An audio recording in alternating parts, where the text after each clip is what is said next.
Assalamualaikum dan salam Sarawak Maju Makmur bersama saya Hafizah Munirah Mahrab. Berita utama, Kerajaan Sarawak sedang dalam proses pengambil alihan saham Maswing Sdn Bhd. Timbalan Menteri Pengangkutan Sarawak Udara dan Jalan Datuk Dr. Jerip Susil berkata, berhubung perkara itu satu memorandum persefahaman MOU antara Kerajaan Sarawak Hornbill Skyway Sdn Bhd dan Malaysia Aviation Group telah ditandatangani pada 27 Oktober lepas.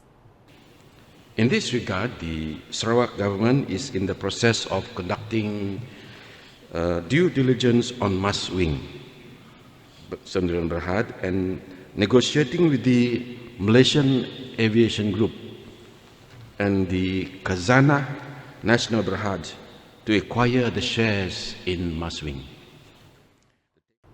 Beliau berkata demikian semasa menjawab soalan Ahli Dewan Undangan Negeri Adun Batu Kitang, Datuk Loh Kechiang dalam persidangan Dewan Undangan Negeri Dun Sarawak ke-19 pada Khamis. Adun Mahmud itu menambah pengambil alihan akan dilakukan secara berperingkat. Katanya, operasi syarikat penerbangan milik Sarawak itu juga akan dimulakan sebaik sahaja proses pengambil alihan selesai dan dimuktamadkan. Berita seterusnya. Permohonan Kerajaan Sarawak untuk mewakilkan 35% ahli parlimen dari negeri ini dalam Dewan Rakyat sudah dikemukakan. Timbalan Menteri di Jabatan Pimpin Sarawak Undang-Undang MA63 dan Hubungan Negeri Persekutuan, Datuk Sharifah Hasidah Syed Ahmad Ghazali berkata, satu mesyuarat jawatankuasa kerja bagi membincangkan cadangan pindaan perundangan berkaitan pelaksanaan Perjanjian Malaysia telah diadakan pada 10 Ogos 2023.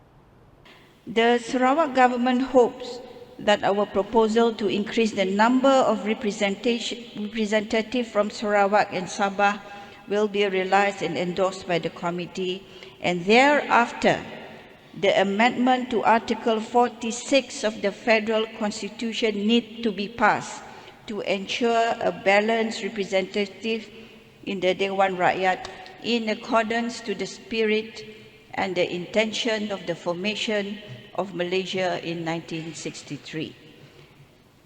Beliau berkata demikian semasa menjawab soalan Adun Tamin, Insinyur Christopher Gira dalam persidangan Dun Sarawak ke-19 pada Khamis. Datuk Sharifah menambah sebarang keputusan yang dibuat akan dibawa ke mesyuarat jawatankuasa teknikal dan seterusnya dibentangkan kepada Majlis Tindakan Pelaksanaan Perjanjian Malaysia 1963 yang akan dipengerusikan oleh Perdana Menteri untuk pengesahan jawatankuasa.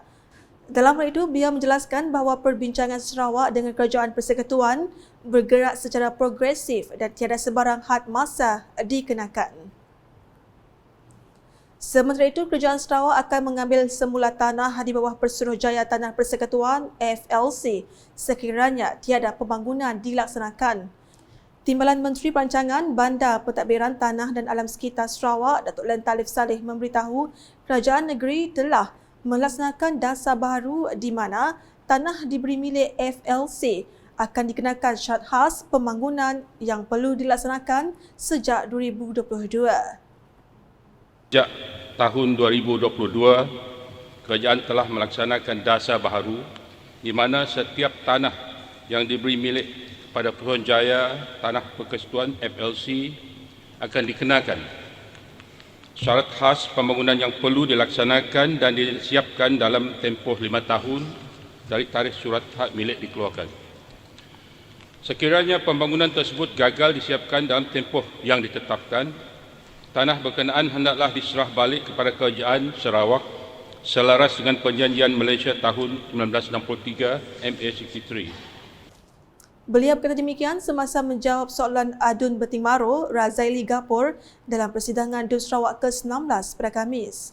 Dalam perkembangan lain, Datuk Len memberitahu tapak Sekolah Kebangsaan SK Beladin Lama yang terletak di Lot 11 Blok 15 Sablor Land District perlu diserah balik kepada Kerajaan Sarawak sepenuhnya sebelum sebarang projek dilaksanakan di atas tanah tersebut. Dalam perkara itu, industri penggunaan dan penyimpanan karbon CCUS di Sarawak memberi tumpuan terhadap penyimpanan karbon rentas sempadan. Timbalan Menteri Tenaga dan Kelestarian Alam Sekitar Sarawak, Datuk Dr. Hassan Abang Hipni berkata, Petroleum Sarawak Berhad Petros merupakan pengurus sumber untuk industri CCUS di Sarawak. Meaning that we are going to store other people's carbon. For example, the carbon emitted in Korea, in Japan, and also in Singapore. And we are already negotiating with all these countries. Petros is the licensee or the resource manager for the CCUS industry, and the project implementers, for example, Petronas, Shell, ExxonMobil, Equinor, and Storegga, and so on, will have to collaborate with Petros in order to do the CCUS industry. Beliau berkata demikian semasa menjawab soalan adun macan Alan Sidan Gramong dalam persidangan DUN Sarawak ke-19 pada Khamis.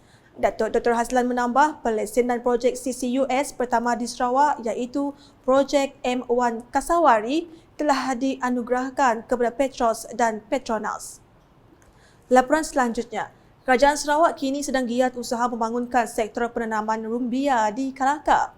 Timbalan Menteri Industri Makanan, Komoditi dan Pembangunan Wilayah Sarawak, Datuk Dr. Abdul Rahman Ismail berkata, Kerajaan Negeri melalui Jabatan Pertanian Sarawak sedang melaksanakan program tanam baru rumbia secara berkelompok di Kelakar. Program tanam baru rumbia secara berkelompok yang melibatkan 15 orang peserta dengan keluasan 43.6 hektar. Beliau berkata demikian semasa menjawab soalan adun Kelakar Muhammad Duri dalam persidangan DUN Sarawak ke-19 pada Khamis. Datuk Dr. Abdul Rahman menambah projek yang bernilai RM520,000 tersebut telah mula dilaksanakan pada tahun 2022 dan dijangka siap pada penghujung tahun ini. Selain itu, katanya kerajaan melalui Lembaga Pembangunan Sagu dan Nipah akan membuat kajian secara terperinci mengenai kawasan berpotensi untuk tanaman rumbia termasuk di Kelakar. Paparan selanjutnya, seramai 695 usahawan belia telah berjaya dalam mendaftar perniagaan setelah mengikuti latihan di bawah program Tunas Usahawan Belia TIUB. Timbalan Menteri Belia, Sukan dan Pembangunan Usahawan Sarawak, Datuk Dr. Ipin Lamat, kesemua belia tersebut telah mendaftarkan perniagaan dan mendapat penyaluran geran berjumlah RM10.12 juta. Menurutnya, perniagaan yang dijalankan oleh usahawan tersebut mewujudkan bilangan pekerjaan dan mencatatkan nilai jualan yang tinggi. Melalui usahawan TIUB, sejumlah 1,439 peluang pekerjaan telah diwujudkan dan telah mencatatkan jualan terkumpul sebanyak ringgit Malaysia 9.6 juta. Di sini Beliau berkata demikian semasa menjawab soalan adun Darul Safi'i Ahmad dalam persidangan DUN Sarawak ke-19 pada Khamis. Datuk Dr. Ipin menambah dalam usaha membantu para belia dalam keusahawanan, kementeriannya melalui bahagian pembangunan usahawan telah melaksanakan pelbagai program khusus yang meliputi pelbagai kategori. Sekian edisi malam bersama saya Fiza Munirah. Berita berlanjut boleh ditepati di semua platform media sosial Lukas termasuk portal lukas.sarawak.gov.my dan Ukas Channel di YouTube. Sebelum mengakhiri berita Lukas, saksikan video Visi Premier 2030 Bandar Pintar Kuching. #Saluran Informasi Rakyat, Salam Lukas. Visi Premier 2030 Bandaraya Pintar Sarawak.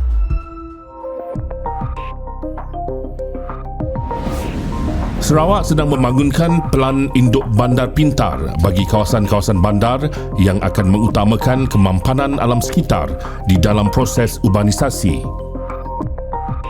Pelan Induk Bandar Pintar Kuching dibangunkan dengan mobiliti karbon rendah dan infrastruktur bandar pintar sebagai keutamaan yang penting di dalam pembangunan Ibu Negeri Sarawak pada masa hadapan.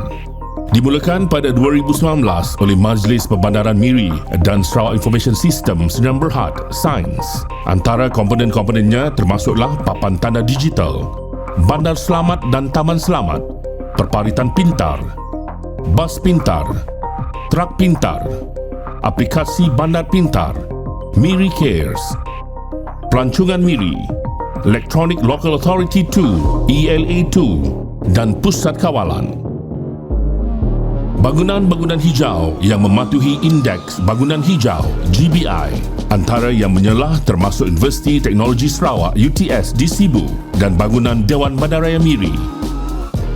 Pusat Operasi Bersepadu Sarawak SIOC merupakan komponen penting di dalam perancangan Bandar Pintar Sarawak dan saling boleh kendali serta ia adalah sebahagian dari inisiatif Kerajaan Sarawak dari visi yang amat berhormat Datuk Tinggi Dr. Abang Haji Abdul Rahman Zohari bin Tun Datuk Abang Haji Openg, Premier Sarawak.